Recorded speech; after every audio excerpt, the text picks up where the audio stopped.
भगवान भोलेनाथ को कैसे प्रसन्न करें दोस्तों? वैदिक पंचांग के अनुसार 30 दिसंबर को सोमंती अमावस्या है। यह पर्व हर वर्ष मार्गशीर्ष पक्ष की अमावस्या को मनाया जाता है। 2024 सोमवार के दिन करीब 400 वर्षों बाद एक दिव्य और दुर्लभ संयोग बनने जा रहा है, क्योंकि इस दिन साल की सबसे बड़ी अमावस्या सोमंती अमावस्या पड़ने जा रही है दोस्तों। यह अमावस्या सोमवार के दिन पड़ रही है, जिस वजह से इस दिन 3 बड़े योगों का निर्माण हो रहा है, जो कि है धन लक्ष्मी योग, अमृत सिद्धि योग और गज केसरी योग। दोस्तों, इन 3 योग के निर्माण की वजह से भगवान भोलेनाथ और महालक्ष्मी की असीम कृपा बरसने वाली है। और अगर इस दिन आप चुपचाप किसी को बिना बताए स्वास्थ्य से जुड़ा यह अचूक उपाय कर लेते हैं, तो आपकी सभी समस्याओं का हल संपूर्ण रूप से हो जाएगा। दोस्तों, एक साल में करीब 12 अमावस्या पड़ती है और 30 दिसंबर 2024 सोमवार को सोमंती अमावस्या सभी अमावस्या में से सबसे बड़ी मानी जाती है, क्योंकि यह अमावस्या दिवाली से 4 दिन पहले पड़ती है। व्रत रखता है उस पर माता लक्ष्मी जल्दी ही प्रसन्न हो जाती है। इस दिन स्वास्थ्य से जुड़ा यह अचूक उपाय आपकी हर परेशानी को कर देगा, चाहे वह धन को लेकर हो या सेहत या संतान की प्राप्ति को लेकर।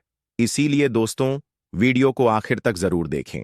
और दोस्तों, अगर आप भी अपने जीवन में भगवान श्री हरि भोलेनाथ की कृपा पाना चाहते हैं, तो इस वीडियो को लाइक करके कमेंट में जय श्री हरि जय मान लक्ष्मी लिखना ना भूले। दोस्तों, सोमंती अमावस्या का दिन श्री हरि भोलेनाथ को और भोलेनाथ नाथ को समर्पित है।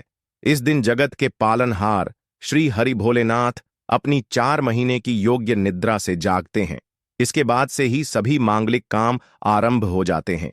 इसके अलावा एकादश भगवान भोलेनाथ को प्रसन्न करने के लिए भी बेहद उत्तम मानी जाती है। इस दिन भगवान भोलेनाथ को प्रसन्न करने के लिए कुछ लोग व्रत रखते हैं और पूजा करते हैं। इस दिन सच्ची श्रद्धा और भक्तिभाव से भगवान भोलेनाथ की पूजा करने से सभी मनोकामना पूर्ण होती है। दोस्तों, स्वास्थ्य अत्यंत प्राचीन काल भारतीय संस्कृति में कल्याण का चिन्ह समझा जाता रहा है। इसीलिए कि किसी भी शुभ काम को करने से पहले स्वास्थ्य चिन्ह अंकित करके उसका पूजन किया जाता है। मान्यता है कि ऐसा करने से कामों में सफलता मिलती है, क्योंकि स्वास्थ्य के चिन्ह को शुभता का चिन्ह समझा जाता है। इस तरह स्वास्थ्य का अर्थ अच्छा या मंगल करने वाला ऐसा बता गया है। मेन वर्णित है स्वस्थिक सर्वदा, अर्थात सभी दिशाओं में सबका कल्याण हो। इस तरह स्वास्थ्य एक शब्द से किसी व्यक्ति या जाति विशेष का नहीं, परंतु संपूर्ण विश्व के कल्याण या वासुदेव की भावना निहित है। किसी भी शुभ काम को करने से पहले गणेश जी का नाम लेते हैं, और हिंदू धर्म में स्वास्थ्य को गणेश जी का भी प्रतीक समझा जाता है। वैसे तो किसी भी शुभ काम को पहले स्वास्तिक बनाकर ही था में रखते हैं और पूजा करते हैं, क्योंकि ऐसा करने से में खुशियां बढ़ती हैं। स्वास्तिक में 4 तरह की रेखाएं होती हैं और इनका आकार भी एक समान ही होता है। रावेद की भाषा में स्वास्तिक को सूर्य का प्रतीक समझा गया है और उसकी 4 भुजाओं को उपमा दी गई है। पौराणिक मान्यता है कि 4 दिशाओं यानी पूर्व पश्चिम उत्तर दक्षिण की ओर यह 4 भुजाएं इशारा करती हैं, और हिंदू धर्म में इनको 4 वेदों से जोड़कर भी कहा जाता है, यानी ऋग्वेद, यजुर्वेद, अथर्ववेद और सावेद। स्वास्तिक की 4 रेखा सृष्टि से रचनाकार भगवान ब्रह्मा के 4 सिरों को दर्शाती हैं, और 4 पुरुषार्थ यानी 4 आश्रम, 4 लोग, 4 देव यानी ब्रह्मा, भोलेनाथ, महेश और गणेश की तुलना भी की गई है। इसके मध्य में जो बिंदु है भगवान भोलेनाथ की नाभि मानी जाती है, जिसमें से भगवान ब्रह्मा प्रकट होते हैं, और स्वास्तिक की 4 रेखाएं एक घड़ी में चलती हैं, जो संसार की सही दिशा में चलने का चिन्ह है। यह है स्वास्थ्य महत्ता। इस अमावस्या दिन घर के मुख्य द्वार पर शुभ मंगल चिन्ह स्वास्तिक स्वरूप बनाएं। आप चावल और कुमकुम की सहायता से बना सकते हैं, चावल और हल्दी के घोल से बना सकते हैं, या फिर कुमकुम यानी सिंदूर और घी, सिंदूर और तेल मिलाकर के भी बना सकते हैं। ऐसा करने से वास्तुदोष दूर हो जाता है। इससे मनोकामना हो की पूर्ति हो जाती, घर से क्लेश कलह बेचैनी दूर हो जाती है, तंत्र मंत्र क्रिया से भी रक्षा होती है। इसे शुभ काम के पहले अंकित किया जाता है, क्योंकि स्वास्तिक को मान सम्मान, सफलता और उन्नति का प्रतीक समझा जाता है उपाय अलग होते हैं। अगर जीवन बहुत परेशानियां हो तो अमावस्या के दिन तांबे या चांदी का स्वास्तिक प्राण प्रतिष्ठा करवाकर घर की चौखट पर लगवा दो। बाजार से अलग अलग साइज के मिल जाते हैं, उसे लाकर पूजा घर में रखकर पूजा करें। इससे घर में लक्ष्मी का वास हो जाता है। लक्ष्मी प्राप्ति हेतु चांदी का स्वास्तिक नवरात्रों में भी लगाया जाता है, परंतु सबसे अच्छा है कि सिंदूर और घी या तेल मिलाकर के यह या फिर चावल और हल्दी के घोल से बना दे के मुख्य द्वार पर स्वास्तिक बनाते हैं तो ज्यादा बड़ा मत बनाइए। 9 अंगुल से बड़ा बिल्कुल नहीं होना चाहिए, 3-4 अंगुल का बनाइए, यह उत्तम होगा। अगर आपके घर के सामने पेड़ या खंभा है तो वास्तु दोष उत्पन्न होता। ऐसे में वास्तु दोष के प्रभाव को स्वास्तिक रोकता है। स्वास्तिक का चिन्ह देवता को प्रसन्न करने के लिए खासकर बनाया जाता है। अमावस्या तिथि पर आप थाली में या चौकी पर स्वास्तिक बनाकर उस पर मूर्ति करते हैं तो देवता प्रसन्न हो जाते हैं। आप चाहे तो घर के मंदिर में इष्ट देवता के पास स्वास्तिक का चिन्ह रख सकते हैं। तो दोस्तों, स्वास्तिक के कौन कौन से उपाय घर में लाते हैं, धन प्राप्ति कराते हैं, जानते हैं इस वीडियो में। परंतु दोस्तों, उससे पहले आपसे रिक्वेस्ट करते कि वीडियो को लाइक जरूर करिएगा, दोस्तों को शेयर कर दीजिएगा। और अगर अभी तक आपने चैनल को सब्सक्राइब नहीं किया है तो चैनल को सब्सक्राइब करके बेल दबाइए। दोस्तों, इस अमावस्या पर मुख्य द्वार की दहलीज के दोनों तरफ स्वास्तिक का चिन्ह बनाकर उसकी पूजा करें। स्वास्तिक पर चावल की ढेरी बनाएं और एक एक सुपारी रख दें। तो ऐसा करने से अपार धन की प्राप्ति होती है, कामों में सफलता मिलती है। इस अमावस्या के दिन नहाने के पानी में तुलसी का पत्ता या बेलपत्र डालकर नहाई। यह स्नान के जल में जब आप बेलपत्र डाल देते हैं तो सभी तीर्थ स्थानों में स्नान करने सम्मान पुण्य फल आपको हासिल हो जाते हैं। आप चाहे तुम्हें कुशा घास भी डालकर नहा सकते हैं। अमावस्या पर भगवान श्री हरि भोलेनाथ जी के साथ ही मां हौल लक्ष्मी और भगवान शिवा की पूजा करें। इस दिन इनके संयुक्त पूजन से आपके जीवन की सारी परेशानियां समाप्त हो जाती हैं। इस दिन आप अपने घर के पूजा स्थान पर एक में कुमकुम से स्वास्तिक बना लें। स्वास्तिक के ऊपर थोड़े से अक्षत और एक सुपारी रख दें। इसे 21 दिन तक वही रहने दे। बाद में सुपारी को उठाकर की मूर्ति के पास रख दे। 2 दिन तक यह बने रहने से आपके जीवन में कभी धनन की कभी कमी नहीं होती। इस अमावस्या पर आप यह उपाय कर लेंगे तो लंबे समय तक यह आपको लाभ देता रहेगा। पितरों की कृपा पाने के लिए भी स्वास्तिक काम आता है। इसके लिए स्वास्तिक का चिन्ह घर के मुख्य द्वार के गोबर से बनाना चाहिए। इससे घर की सुख शांति बनी रहती है, पितरों की कृपा बरसती है। दोस्तों, कहा जाता है कि अमावस्या के दिन पीपल की जड़ में अगर एक लोटे जल में एक छुटकी काले तिल और थोड़ी सी शक्कर डालकर जल अर्पित करें तो इससे पितृदेव की विशेष कृपा मिलती है और धन लक्ष्मी भी प्रसन्न हो जाती है। धन दौलत सुख सम यश मान सम्मान में वृद्धि होती चली जाती है। अगर आपकी कोई विशेष मनोकामना है, उस मनोकामना की पूर्ति के लिए आप एक विशेष उपाय कर सकते हैं। दोस्तों, कई बार लंबे समय तक हम किसी मनोकामना को लेकर चलते हैं, अनेक प्रयासों बाद भी पूर्ण नहीं हो पाती। ऐसे में अमावस्या के दिन आप आसपास के किसी भी मंदिर में जाकर मंदिर की दीवार पर सिंदूर से उल्टा स्वास्तिक बना दें। मनोकामना पूर्ति की प्रार्थना भगवान से करें, जरूर पूर्ण हो जाएगी। और जब आपकी मन्नत पूरी हो जाए तब जाकर वहीं पर सीधा स्वास्तिक बना दें और भगवान को धन्यवाद दें। इस अमावस्या पर भगवान श्री हरि की पूजा करेंगे तो उन्हें 2 हल्दी की गांठें जरूर अर्पित की और बाद में हल्दी की गांठ को कपड़े में लपेटकर तिजोरी में रख दें। आपने पहले भी हल्दी की गांठें रखी हो है तो उसको ही पूजक वापस रख दे। दोस्तों, अमावस्या पर भोलेनाथ जी की पूजा में उन्हें केसर कमल का पुष्प के लिए गेंदे का फूल अर्पित करें। जिस थाल को आप गन्ने से बजाएंगे उस थाल में भी सिंदूर से एक स्वास्तिक का चिन्ह जरूर बना लें। उस स्वास्तिक के दोनों तरफ 2 खड़ी रेखाएं भी बनाएं। फिर उस थाली को हुए प्रभु को जगाए मंगलाचार की यह स्वास्तिक का चिन्ह आपके जीवन की सारी परेशानी को दूर करेगा, जीवन में खुशी। इस अमावस्या के दिन विशेष मंत्र का जाप जरूर करें। आप मंत्र का जाप कर सकते हैं या फिर भोलेनाथ जी के महामंत्र ओम नमो भगवते वासुदेव देवाय का इसमें से किसी भी एक मंत्र का जाप कर सकते हैं।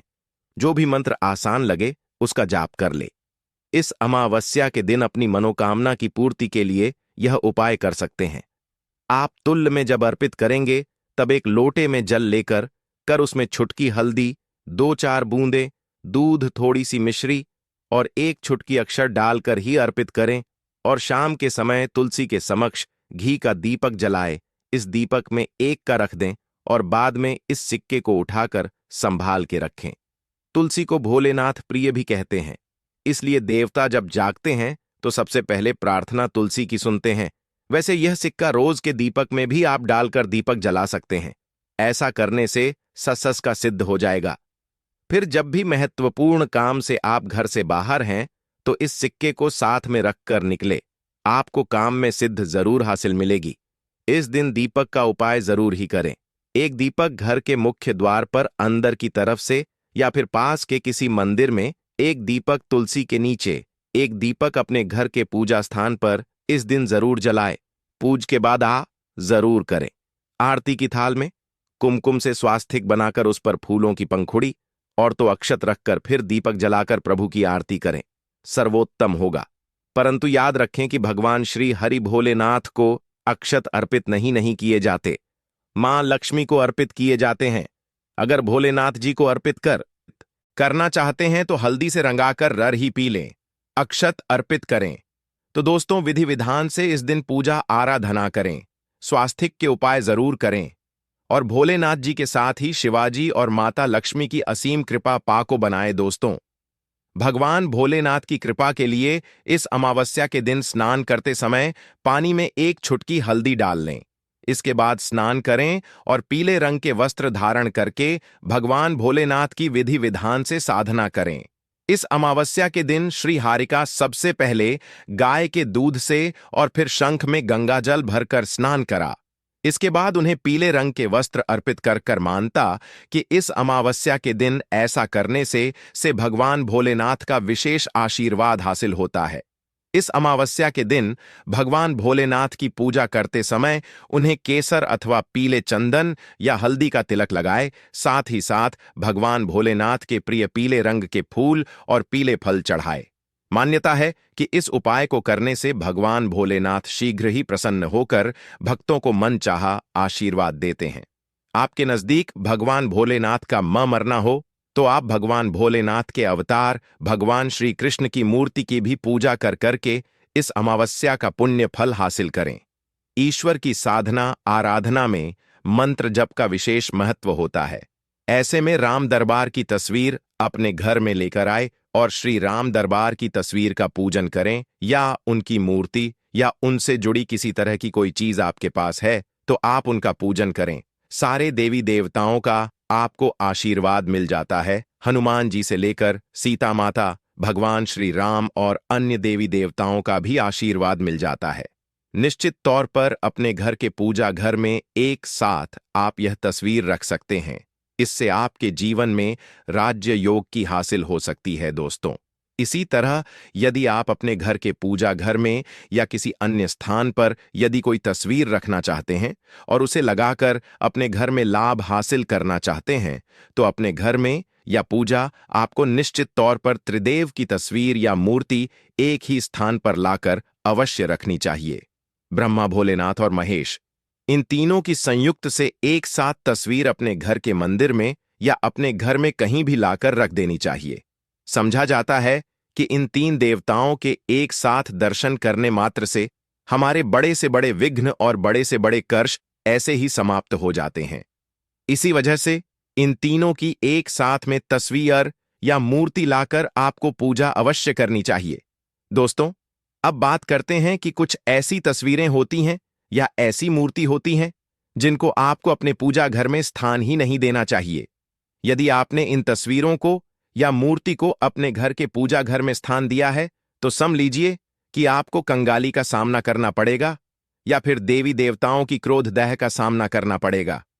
दोस्तों, और एक बात बता कि मंदिर में कभी भी विषम संख्या में गणेश जी की मूर्तियां ना रखें, जैसे कि 1, 3 या 5 ऐसे रखना समझा जाता है। 2 मूर्तियों को एक साथ रखना शुभ समझा गया है। यदि आप सिर्फ गणेश जी की मूर्ति रखते हैं तो इसके अलावा किसी भी तरह की मूर्ति आपको नहीं रखनी चाहिए। दोस्तों, स्थापित करते वक्त ध्यान दें कि गणेश जी का चेहरा सदैव घर के मुख्य दरवाजे की तरफ होना चाहिए ताकि आपको अच्छे और सच्चे धन लाभ की हासिल हो। और इस बात का ध्यान रखें कि घर में अंगूठे से बड़े आकार का शिवलिंग आपको भूलकर भी नहीं रखना चाहिए। सदैव एक छोटा सा शिवलिंग रखें और इससे ज्यादा शिवलिंग नहीं रखने चाहिए। दोस्तों, वैसे तो कोई अपने घर में शिवलिंग रखना ही नहीं चाहिए। उसके बाद भी यदि रखते हैं तो अंगूठे से बड़े आकार का शिवलिंग आपको नहीं रखना चाहिए। आप छोटा शिवलिंग रख दें और ध्यान रखें कि एक से ज्यादा शिवलिंग आपको भूलकर भी नहीं रखने हैं। घर में यदि आप शिवलिंग रखते हैं तो शिवलिंग के ऊपर आपको तुलसी भूलकर भी अर्पित नहीं करनी चाहिए। यदि आपने शिवलिंग रख लिया है और उस पर तुलसी अर्पण कर दी तो देवी देवताओं के का आपको सामना करना पड़े। दोस्तों, मंदिर में यदि आप जी की तस्वीर रखना चाहते हैं, आप हनुमान जी के अनन्य भक्त हैं, तो बैठे हुए हनुमान जी की मूर्ति ही रखें। उन्हें शी का 30 रुद्र अवतार समझा जाता है, इसलिए उनकी भी शिवलिंग की तरह ही मूर्ति रखें। साथ ही जो पति पत्नी होते हैं, नए वैवाहिक जीवन की शुरुआत करते हैं, तो हनुमान जी की मूर्ति या तस्वीर को अपने कमरे में, अपने बेडरूम में आपको भूलकर भी नहीं रखनी चाहिए। अन्यथा इससे जीवन कई तरह के दोषों का सामना करना पड़ता है। दोस्तों, हनुमान जी ब्रह्मचारी हैं, तो इस आपको अवश्य ध्यान रखना चाहिए। दोस्तों, राधा कृष्णा की मूर्तियों को यदि आप जैसे अपने क्षण कक्ष में सोते हैं और उन्हें आपके बेर के सामने की तरफ रखा है, कक जैसे कि आप सुबह उठे और आपको उठते ही पहले उनके के दर्शन हो जाएं, तो समझ लीजिए कि आपका जीवन मालामाल होने वाला है। किसी भी तरह का कोई दोहक, धन की चिंता आपके जीवन में रहेगी। दोस्तों, इसी तरह यदि माता दुर्गा की तस्वीर आप अपने घर में लेकर आना चाहते हैं और चाहते हैं कि माता दुर्गा की तस्वीर के माध्यम से आप जीवन में समृद्ध देखें, तो दोस्तों, भूल कर भी आपको माता दुर्गा की क्रोधित अवस्था की तस्वीर, जैसे कि महाली की तस्वीर या फिर महिषा का वध करते हुए या क्रोधित अवस्था में माता लक्ष्मी की, माता दुर्गा की तस्वीर लाकर आपको उनकी पूजा नहीं करनी चाहिए। दोस्तों, सदैव और सुंदर मुख वाली तस्वीर ही अपने घर के अंदर लाकर पूजा करनी चाहिए। इसे बहुत ही शुभ और मंगलकारी समझा जाता है। दोस्तों, इस बात का ध्यान रखें कि यदि आप अपने घर में मूर्तियां रखते हैं तो आपको इन पर भूलकर टूटे चावल नहीं चढ़ाने चाहिए, और बेहतर होगा कि आप हल्दी में चावल को पीला करके ही वह चावल चढ़ाएं। किंतु टूटे हुए चावल आपको भूलकर भी माता लक्ष्मी को या अपने घर में देवी देवता नहीं चढ़ाने चाहिए। दोस्तों, इसी तरह इस बात का भी ध्यान रखें कि अपने घर के मृत परिजनों की या पूर्वजों की तस्वीर मंदिर में स्थापित ना करें। ऐसा करना अशुभ समझा जाता है, और यदि आप ऐसा लगातार कर रहे हैं तो निश्चित तौर पर आपके परिवार के ऊपर दोष लग सकता है, पितरों का भी दोष सकता है। पितरों की पूजा एक एक अलग स्थान पर की जाती है, घर के मंदिर में उनको स्थापित नहीं किया जाता है। दोस्तों, इसी तरह भगवान भैरव की तस्वीर या भगवान शनिदेव की, राहु केतु की, इस तरह की तस्वीरें अपने घर में नहीं लेनी चाहिए। प्रतीकात्मक रूप से आप घर के पानी रखने के स्थान पर उनकी पूजा कर सकते हैं, क्योंकि इनकी साधना तंत्र मंत्र और खास पद्धति से की जाती है। घर के अंदर आप ऐसे ही इनका पूजा पाठ नहीं कर सकते। तो दोस्त, आज के लिए बस इतना ही आपसे निवेदन है कि आप हमारे चैनल को सब्सक्राइब करें और अपने दोस्तों के साथ शेयर करें। आप सभी का धन्यवाद।